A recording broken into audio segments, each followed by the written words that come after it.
वाग गदगदा द्रवते यस्य चित्तम रुदित्य भिक्षणम हस्ति क्वचिच्च विलज्ज उद्गायत नित्र तेचा मदभक्ति युक्तो भुवनम पुनातु।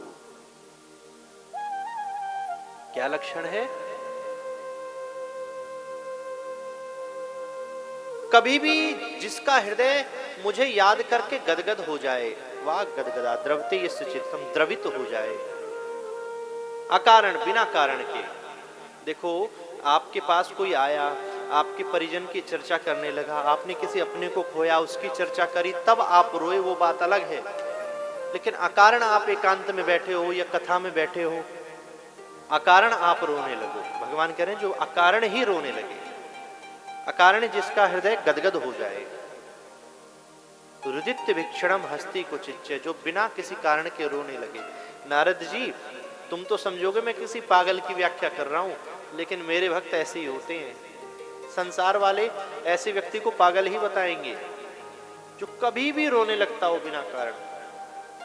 हस्ति क्वचिच्च, जो ठाकुर जी की किसी लीला का स्मरण करके आनंद से हंसने लग जाए, किसी लीला का स्मरण करके रोने लग जाए। रुदित्य भिक्षणम हस्ति क्वचिच्च विलज्ज उद्गा, इस मान अपमान से, मेरा तेरा से परे हो, लोग क्या कहेंगे इस चीज से परे हो। यतनित्र तेजा मद भक्ति युक्तो, जिसके अंदर ऐसे ऐसे गुण है ना, वो मद भक्ति युक्तो, मेरी भक्ति से युक्त है। भुवनम पुनातु। लेकिन ये संसार वाले, ऐसा कोई व्यक्ति मिल जाए जो कभी भी रोता हो, कभी भी हंसता हो, कभी भी नाचता हो, उसको पागल कहेंगे।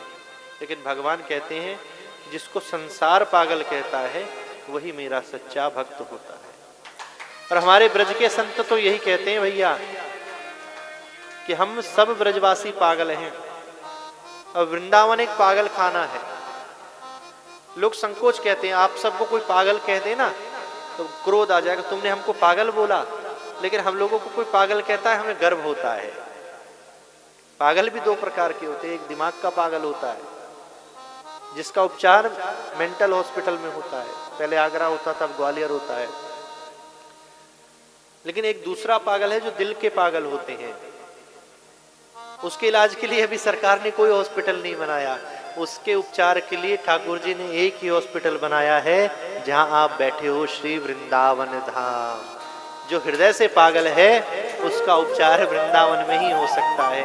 जो ठाकुर जी के प्रेम में पागल है उसे कहीं शांति नहीं मिलेगी, उसे वृंदावन में ही आकर शांति मिलने वाली।